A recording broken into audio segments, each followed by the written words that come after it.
আল্লাহ তাআলা বলেন কুল ইউহ্যিহাল্লাযী আনশাআহা আউওয়ালা মাররা ওয়া হুয়া বিকুল্লি খালকিন আলীম। বান্দা, তুমি মনে করো তুমি মরার পরে যখন তোমার কবরের মধ্যে রাখিয়েছে, তুমি মনে করো তোমার হাড্ডি মাংসগুলো সব পচে গেছে, তুমি মনে করো আর হিসাব হবে না। না না, তুমি ওই দিনের কথা চিন্তা করো যে দিন তুমি স্বাভাবিক মাটি ছিলে, তুমি মাটি থেকে আমি আল্লাহ যেরকম মানুষ বানাইছি, চিন্তা করছি, এরকম আবার কবর আনার পরে আবার এরকম ভাবে চিন্তা করতে পারবো, আবারও চিন্তা করবো। তাহলে আমরা মনে করি মনে হয় মৃত্যুর পরে যখন কবর রাখিয়ে শেষ পৌঁছে করে শেষ হয়ে যায়। না, আপনাকে আবার চিন্তা করেন হবে, আসরের ময়দানে আবার আপনাকে দাঁড় করানো হবে। আপনি কি করছেন দুনিয়াতে, কি করছেন? আসরের ময়দানে দিন দাঁড় করার পরে আল্লাহু আকবার, আপনাকে 5টা প্রশ্ন জিজ্ঞাসা করা হবে ভাইয়েরা, আপনাকে 5টা প্রশ্ন জিজ্ঞাসা করা ব্যতীত এক কদম নিজের জায়গা থেকে লাশ ছড়া করার ক্ষমতা থাকবে না। এত ভয়ঙ্কর।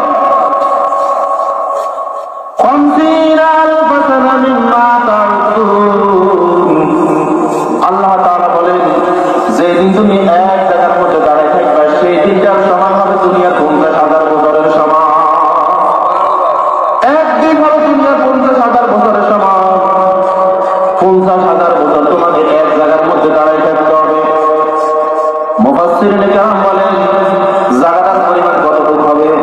তো জায়গাটার পরিমাণ হবে মানুষের পায়ের নিচে যে পরিমাণ জায়গার দরকার আছে ওই পরিমাণ জায়গা, এর বেশি আর জায়গা পাইবে না। এরপরে এমন গরম হবে সূর্যটা মাথা থেকে অর্ধভাগ উপরে থাকবে। আল্লাহু আকবার। গাম বাইর হইতে হইতে গাম এক কোমর পরিমাণ গাম হয়ে যাবে। আবার কোন মুফাসসিরিনে কেরাম বলেন এমন গাম হবে গামের মধ্যে মানুষ ডুবে যাবে। এত ভয়ঙ্কর সেই দিন, 50,000 বছরের সমান। হাদিসে পাকের মধ্যে আসছে আল্লাহ রাসূল বলেন সেই দিন 50,000 মানুষগুলা 50,000 বছর সমান যে দাঁড়ায় থাকবে, উলঙ্গ অবস্থায় মানুষগুলা উঠবে। কি অবস্থায়? উলঙ্গ অবস্থায়। কাপড় চোপড় কিছুই থাকবে না, পরে পরে কিছুই থাকবে না। আম্মা আয়েশা রাদিয়াল্লাহু তাআলা বলেন ইয়া রাসূলুল্লাহ, ইয়া হাবিবাল্লাহ, আমি আয়েশাও কি উলঙ্গ অবস্থায় উঠবো? তাহলে মানুষগুলা কি দেখবে না আল্লাহ রাসূলের শরীরের উলঙ্গ অবস্থায় উঠেছে? আল্লাহর নবী বিশ্বনবী বলেন আয়েশা, তুমি বলতেছো মানুষগুলা দেখবে? মানুষগুলা 50,000 বছর পর্যন্ত এমন বিপদের মতো থাকবে, আকাশের দিকে যে হাত তাকায় থাকবে, নিচের দিকে তাকানো সেই দিক সেই দিক আরেকটার দিকে তাকানোর মতো সেই সুযোগ পাইবে না। একজন আরেকজনের দিকে তাকার মতো সেই ক্ষমতা নাই। আল্লাহ তাআলা যতক্ষণ পর্যন্ত 5টা প্রশ্ন না করবে ততক্ষণ পর্যন্ত দাঁড়ায় থাকতে হবে। প্রথম নম্বর প্রশ্ন হচ্ছে যাই আন উমরিহি ফিমা আফনা, তোমার জীবনকে তুমি কোন কাজে ব্যয় করেছো? বান্দা, তুমি যে 60 বছর হায়াত পেয়েছো, তুমি যে 70 বছর হায়াত পেয়েছো, 80 বছর হায়াত পেয়েছো, তোমার হায়াতটাকে কোন কাজে ব্যয় করেছো একটু চিন্তা করো। তোমার জীবনটাকে তুমি কোন কাজে ব্যয় করেছো? তোমার জীবনটাকে তুমি কি আমি আপনার কাজে ব্যয় করেছো নাকি দুনিয়ার কাজে ব্যয় করেছো? তোমার জীবনটাকে তুমি কোন কাজে ব্যয় করেছো? দ্বিতীয় নম্বর প্রশ্ন হবে ওয়ান শাবাবিহি ফিমা আবলা, তোমার যৌবন, তোমার শক্তিটাকে তুমি কোন কাজে ব্যয় করেছো? শক্তিটাকে তুমি হালাল কাজে ব্যয় করেছো নাকি হারাম কাজে ব্যয় করেছো? 3 নম্বর হলো ওয়ান মালিহি মিন আইনা ইকতাসাবাহু, ধন সম্পদ তুমি কোন উপায়ে কামাই করেছো? ধন সম্পদ কি তুমি হালাল ভাবে কামাই করেছো নাকি হারাম ভাবে করেছো? তুমি ধন সম্পদ কিভাবে কামাই করেছো? তোমার বেতন তো ছিল 10,000 টাকা, তোমার তো মাসে পড়ে 50,000 টাকা। 10,000 টাকা তোমার হালাল, বাকি 40,000 টাকা তুমি কোন কাজে কিভাবে কামাই করেছো? আমি আল্লাহর দরবারে জবাব দাও। কোন কাজে তুমি কিভাবে তুমি সম্পদ কামাই করছো? আমি আল্লাহর দরবারে হিসাব দাও।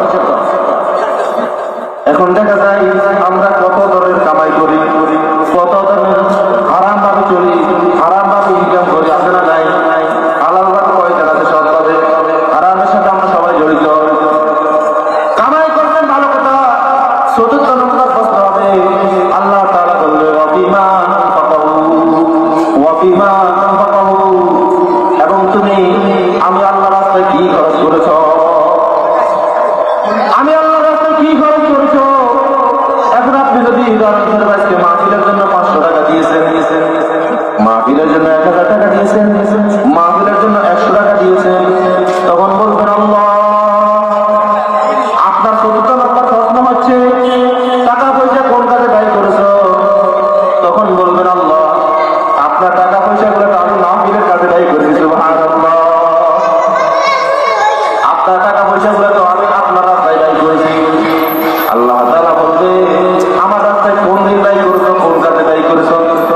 তখন বলবেন আল্লাহ ইউসুফ আমি মসজিদের প্রাঙ্গণে এক বিশাল তাফসীরুল কোরআন মাহফিল হয়েছে, আমি সেই মাহফিলে ব্যয় করেছি।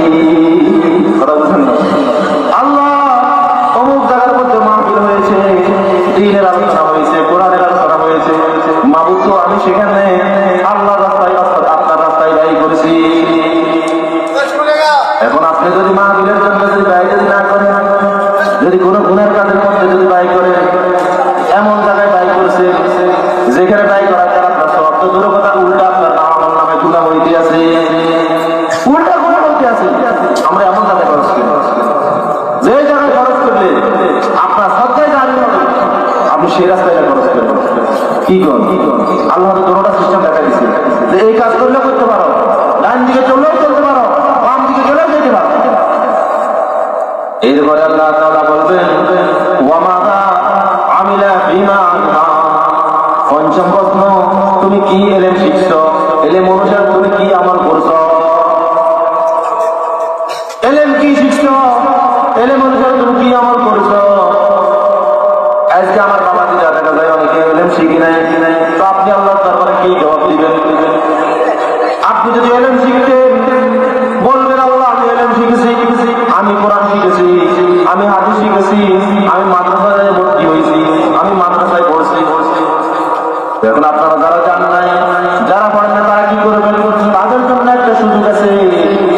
আপনি আপনার মসজিদের ইমাম সাহেবের কাছে কিছু কিছু ক্লাস করেন, আপনি একজন আলেমের সাথে কিছু কিছু ক্লাস করেন, আপনি একজন আলেম থেকে কিছু জানেন, হুজুর ওজুর মাসালা কিভাবে, গোসলের মাসালা কিভাবে, নামাজের মাসালা কিভাবে, আপনি একজন আলেম থেকে জানেন। এমন অবস্থায় যদি আপনার যদি মওত হয়ে যায়, আল্লাহ যখন বলবে কি এলেম শিখেছো, তখন বলবেন আল্লাহ ছোটকালে শিখতে পারি নাই, বাবা মা পড়াই নাই, কিন্তু যখন শেষ সময় হয়েছে মাবুদ আমি ভালো হওয়ার জন্য অমুক আলেমের কাছে একটা মাসালা জানছি। সুবহানাল্লাহ। আল্লাহ আমি শেষ সময় একজন আলেমের কাছে যাই, আমি বলছি হুজুর এভাবে নামাজ পড়লে হবে কিনা, হুজুর ওযু কিভাবে করতে হয়, হুজুর নামাজ কিভাবে পড়তে হয়, তখন আপনি এই কথা বলবেন। তখন আল্লাহ তাআলা বলবেন দেখছো আসলে কথা তো ঠিক, আমার বান্দা তো ঠিক মতো এলেম শিখার জন্য চেষ্টা করেছে। আমার যুবক ভাইয়েরা আপনার মাথা যদি আপনার পায়ে যদি মেহেরবানি করে আপনি এলমে দিন শিখেন, আপনি ওযুর গোসল মাসলাগুলো ঠিক মতো আপনি শিখেন, কোরআন শরীফ পারেন না, শিখতে পারবেন কিনা যেটা আল্লাহ ভালো জানে। অন্তত আপনি গোসল করার জন্য কয়টা মাসালা দরকার, ওযুর জন্য কয়টা মাসালা দরকার, নামাজের জন্য কয়টা মাসালা দরকার, যেটা সব সময় ফরজ, অন্তত আপনি সেটা একজন আলেমের কাছ থেকে শিখে নেন। তখন বলবেন যে আল্লাহ আমি তো এলেম শিখেছি। এখন আমরা গোসল করি, গোসলের মধ্যে কয় ফরজ আমরা জানি না, গোসলের কয় ফরজ হয়, 3 ফরজ, কয় ফরজ? 3 ফরজ। এখন আমরা গোসলের 3 ফরজ জানি না। সর্বপ্রথম হচ্ছে গোসলের মধ্যে ভালোভাবে কুলি করা, দ্বিতীয় নম্বর হচ্ছে নাকে পানি দেওয়া, তৃতীয় নম্বর সমস্ত শরীর ভালোভাবে ধৌত করা। এখন উদাহরণস্বরূপ আপনি নাকে পানি দেন নাই, গোসলের 1 ফরজ বাদ দিলেন, 2 ফরজ হয় করেছেন। সমস্ত গায়ের মধ্যে যদি সাবান দিয়ে মাখেন, বারবার সাবান দিয়ে মাখেন, কিন্তু নাকের মধ্যে পানি ঢুকান নাই, আপনার গোসল হয় নাই। এক কথা আপনি গোসলের ফরজ আদায় করবেন, সাবান না ব্যবহার করলেও আপনার গোসল হয়ে যাবে, কিন্তু গোসলের ফরজ আদায় করবেন না, সাবান সব শেষ করতেছেন গায়ের সাথে মাখতে মাখতে, আপনার কিন্তু গোসল হয় না। আর গোসল না হইলে ওযু হয় না, ওযু না হইলে নামাজ হয় নাই, নামাজ না হইলে এই নামাজ দিয়ে আপনি জান্নাতে যাইতে পারবেন না। ওযুর মধ্যে 4টা ফরজ আছে, এটা জানেন না। ওযুর ফরজ যদি আদায় যদি না করেন আপনার নামাজ হবে কিনা? নামাজ হবে না। তাহলে আপনি তো ওযুর ফরজ দ্বারা দরকার আছে না? ওযুতে 4 ফরজ। 1 নম্বর সমস্ত মুখ ধোয়া, সমস্ত মুখকে ভালোভাবে ধুইতে করতে হবে, সমস্ত মুখ ভালো করে ধুইতে হবে। এখন দেখা গেছে আমরা সমস্ত মুখ কোন থেকে কোন পর্যন্ত সেটা জানি না, দোনো কান পর্যন্ত, পাশে হচ্ছে দোনো কান পর্যন্ত, উপরে হচ্ছে চুলের গোড়া পর্যন্ত, যে পর্যন্ত চুল উঠেছে, নিচে হলো দামের নিচে পর্যন্ত এই মুখটাকে ভালো করে দিতে হবে। দ্বিতীয় নম্বর খরচ হলো দোনো হাতের কনুই পর্যন্ত ধুইতে করতে হবে।